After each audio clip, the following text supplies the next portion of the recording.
Hello मेरे प्यारे दोस्तों, कैसे हैं आप सभी। उम्मीद करता हूँ अच्छे होंगे और सेफ होंगे।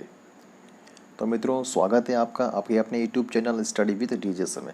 मित्रों, आज मैं आपके सामने हाजिर हूँ मनोविज्ञान के कुछ महत्वपूर्ण प्रश्नों को लेकर, जो कि है शिक्षा मनोविज्ञान की जो प्रथम इकाई होती है अभिवृद्धि एवं विकास, उससे संबंधित है। तो मित्रों, चलिए शुरू करते हैं अपनी टेस्ट सीरीज शुरू करने से पहले आपसे एक निवेदन, यदि आप मेरे इस चैनल पर नए हैं तो प्लीज़ इसे सब्सक्राइब ज़रूर करें, और ये प्रश्न और ये वीडियो आपको ज़रा सी भी अच्छी लगे तो इसे लाइक और शेयर करना बिल्कुल ना भूलें। तो चलिए शुरू करते हैं। पहला प्रश्न, बेबी बायोग्राफी ग्रंथ किसने लिखा। बेबी बायोग्राफी ग्रंथ किसने लिखा। Option A Comenius, option B Watson, option C Stanley Hall और ऑप्शन डी है फ्रॉबेल। तो मित्रों, इसका आंसर रहेगा ऑप्शन ए कॉमेनियस। कॉमेनियस ने जो है बेबी बायोग्राफी ग्रंथ लिखा था। अगला प्रश्न, किस मनोवैज्ञानिक ने बाल विकास को एक आंदोलन के रूप में लिया। Option A Freud, option B हरलॉग, ऑप्शन सी स्टैनली हॉल और ऑप्शन डी विलियम स्टन। तो मित्रों, इस प्रश्न का उत्तर रहेगा ऑप्शन सी स्टैनली हॉल। अगला प्रश्न, प्रश्न संख्या 3, पहली बार बाल अध्ययन सोसाइटी किसके द्वारा बनाई गई। पहली बार बाल अध्ययन सोसाइटी किसके द्वारा बनाई गई। स्टैनली हॉल, वाटसन, फ्रॉबेल या गिलफोर्ड। तो मित्रों, इसका आंसर रहेगा स्टैनली हॉल। स्टैनली हॉल ने जो है पहली बार बाल अध्ययन सोसाइटी का निर्माण किया था। अगला प्रश्न, प्रश्न संख्या 4, पहली बार बाल अध्ययन सोसाइटी कब बनाई गई। देखिए, इससे पहले प्रश्न था कि किसने बनाई, वो थी स्टैनली हॉल, और अब है कि सोसाइटी जो है कब बनाई गई। तो ऑप्शन आपके रहेगा, फर्स्ट है ऑप्शन ए है 1893, ऑप्शन बी 1898, ऑप्शन सी 1905 और ऑप्शन डी रहेगा आपके 1908। तो क्या हो सकता है मित्रों इसका आंसर। इसका ऑप्शन रहेगा आपके ऑप्शन ए राइट आंसर। 1893 में स्टैनली हॉल ने जो है बाल अध्ययन सोसाइटी का निर्माण किया था। अगला प्रश्न, उत्तर बाल्यावस्था में बालक भौतिक वस्तुओं की किस आवश्यक तत्व में परिवर्तन समझने लग जाता है। उत्तर बाल्यावस्था में बालक भौतिक वस्तुओं की किस आवश्यक तत्वों में परिवर्तन समझने लग जाता है। द्रव्यमान और संख्या, द्रव्यमान, संख्या या अंतिम ऑप्शन है द्रव्यमान, संख्या व क्षेत्र। तो इसका सही उत्तर रहेगा ऑप्शन डी द्रव्यमान, संख्या व क्षेत्र। अगला प्रश्न, प्रश्न संख्या 6, खिलौने की अवस्था किसे कहते हैं। ऑप्शन ए शैशवावस्था, ऑप्शन बी पूर्व बाल्यावस्था, ऑप्शन सी उत्तर बाल्यावस्था या सभी। तो खिलौनों की अवस्था, तो इसका उत्तर रहेगा मित्रों आपके ऑप्शन ए शैशवावस्था। शैशवावस्था को जो है खिलौनों की अवस्था कहा जाता है। अगला प्रश्न, प्रश्न संख्या 7, खिलौने की आयु टॉय एज किसे कहा जाता है। टॉय एज, देखो इससे पहले वाला जो प्रश्न था वो था खिलौने की अवस्था, और ये प्रश्न है खिलौने की आयु यानी टॉय एज। दोनों प्रश्न दिखने में सेम हैं लेकिन दोनों का उत्तर अलग है। अगर खिलौने की अवस्था कहा जाए तो वो शैशवावस्था है, और खिलौनों की आयु तो इसमें क्या हो सकता है। ऑप्शन ए शैशवावस्था, ऑप्शन बी पूर्व बाल्यावस्था, ऑप्शन सी उत्तर बाल्यावस्था या सभी। तो मित्रों, इसका आंसर यहाँ इन सभी ऑप्शनों के हिसाब से रहेगा पूर्व बाल्यावस्था। ठीक है। अगला प्रश्न, सबसे अधिक गहन और जटिल सामाजिकरण किस अवस्था में होता है। ऑप्शन ए पूर्व बाल्यावस्था के दौरान, ऑप्शन बी व्यक्ति के पूरे जीवन में, ऑप्शन सी किशोरावस्था के दौरान या ऑप्शन डी प्रौढ़ावस्था के दौरान।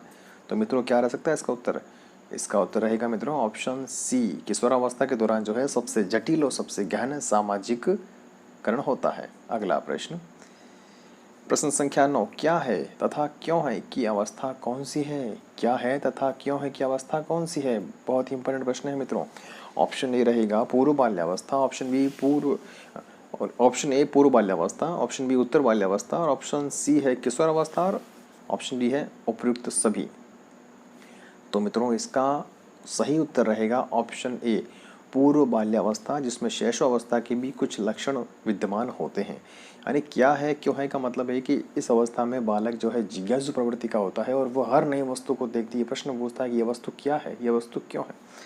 ठीक है, तो इस अवस्था को, ये कौन सी अवस्था है, पूर्व बाल्यावस्था को ही क्या है तथा क्यों है की अवस्था कहा जाता है। अगला प्रश्न, प्रश्न संख्या 10, एक अध्यापक की दृष्टि में कौन सा कथन सर्वश्रेष्ठ है। एक अध्यापक की दृष्टि में कौन सा कथन सर्वश्रेष्ठ है? ऑप्शन है कुछ बच्चे सीख सकते हैं, ऑप्शन बी प्रत्येक बच्चा सीख सकता है, ऑप्शन सी बहुत कम बच्चे सीख सकते हैं और ऑप्शन डी अधिकांश बच्चे सीख सकते हैं। तो क्या रहेगा मित्रों इसका उत्तर? इसका उत्तर रहेगा ऑप्शन बी। ठीक है, इसका उत्तर रहेगा मित्रों ऑप्शन बी, यानी कि प्रत्येक बच्चा जो है वह सीख सकता है। अगला प्रश्न, निम्नलिखित में से कौन सी बाल्यावस्था की विशेषता नहीं है? निम्नलिखित में से कौन सी बाल्यावस्था की विशेषता नहीं है? ऑप्शन ए अनुकरण करने की अवस्था, ऑप्शन बी दल या समूह में रहने की अवस्था, ऑप्शन सी प्रश्न करने की अवस्था और ऑप्शन डी खिलौनों की अवस्था। देखो इसने पूछा है कि कौन सी जो है विशेषता बाल्यावस्था की विशेषता नहीं है, नहीं पूछा है इसने।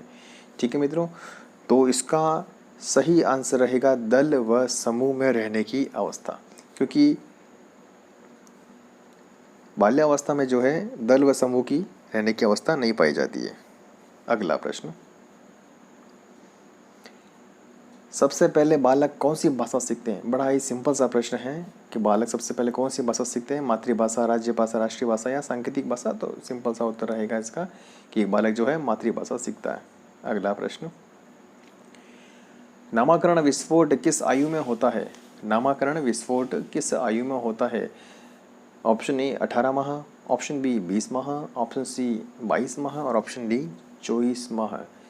तो मित्रों इसका सही उत्तर रहेगा ऑप्शन ए 18 माह। जीन पियाजे ने एक सिद्धांत दिया था जो है संवेगात्मक विकास का सिद्धांत, उसमें 18 माह की अवस्था को जीन पियाजे ने नामकरण विस्फोट की अवस्था कहा। इस अवस्था में बालक जो वस्तु को पहले देख चुका है उसे वह नाम देना शुरू कर देता है। ठीक है, और उन वस्तुओं को जो है नाम से जानना शुरू कर देता है।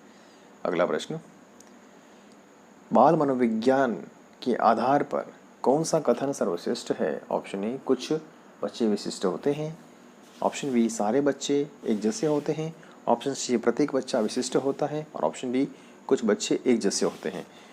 तो क्या होगा इसका आंसर? इसका आंसर रहेगा मित्रों ऑप्शन सी, प्रत्येक बच्चा जो है वो विशिष्ट होता है। अगला प्रश्न, नामकरण विस्फोट का सिद्धांत किसने दिया?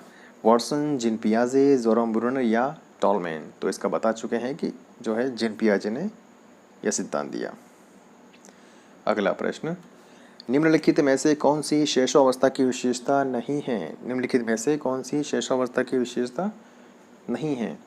ऑप्शन ए अनुकरण द्वारा सीखना, ऑप्शन बी जिज्ञासा की प्रवृत्ति, ऑप्शन सी चिंतन प्रक्रिया या ऑप्शन डी सीखने की तीव्र प्रक्रिया।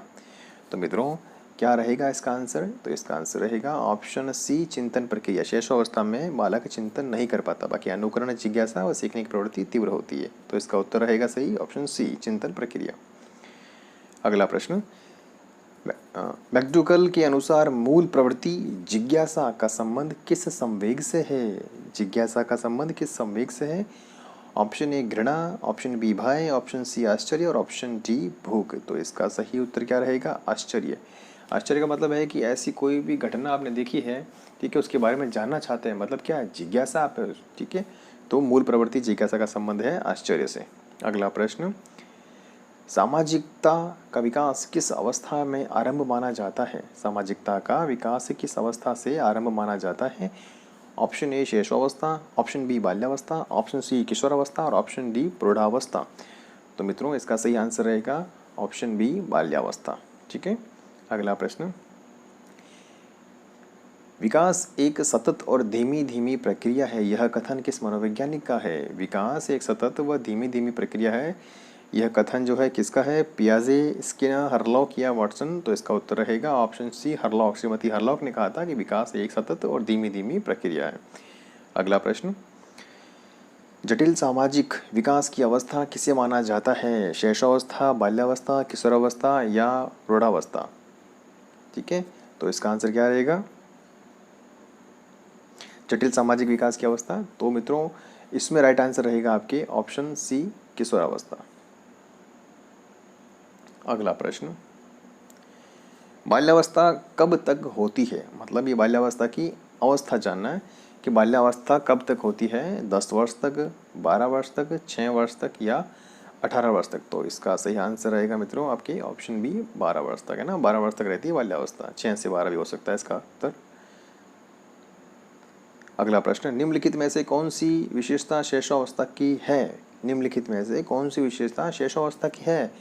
अनुकरण करना, सहयोग लेना, आश्रित होना या उपयुक्त सभी। तो यहाँ पर ये सभी विशेषताएं जो है, सभी विशेषताएं शेषावस्था में पाई जाती हैं, तो ऑप्शन डी हमारा सही उत्तर हो जाएगा। अगला प्रश्न, विकास में वृद्धि से क्या तात्पर्य है?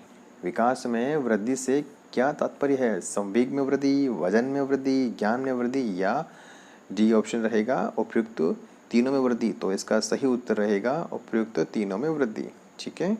अगला प्रश्न, सामान्यतः बालक प्राय किस आयु में बोलना सीख जाते हैं? सामान्यतः बालक किस आयु में बोलना सीख जाते हैं? 8 से 9 माह में, 10 से 12 माह में, 12 से 14 माह में या 15 माह में। तो इसका सही उत्तर रहेगा ये ऑप्शन बी 10 से 12 माह। अगर यह ऑप्शन केवल 12 माह होता तो भी उत्तर होता, अगर ये केवल 11 माह होता तो भी उत्तर हो सकता था, लेकिन ये तीनों इस ग्रुप में आ गए 10 से 13 वाले में, तो ऑप्शन बी आपका सही उत्तर होगा यहाँ। अगला प्रश्न, जिन पियाजे के अनुसार बुद्धि का अधिकतम विकास किस अवस्था तक माना जाता है, यानी किस अवस्था तक हो जाता है?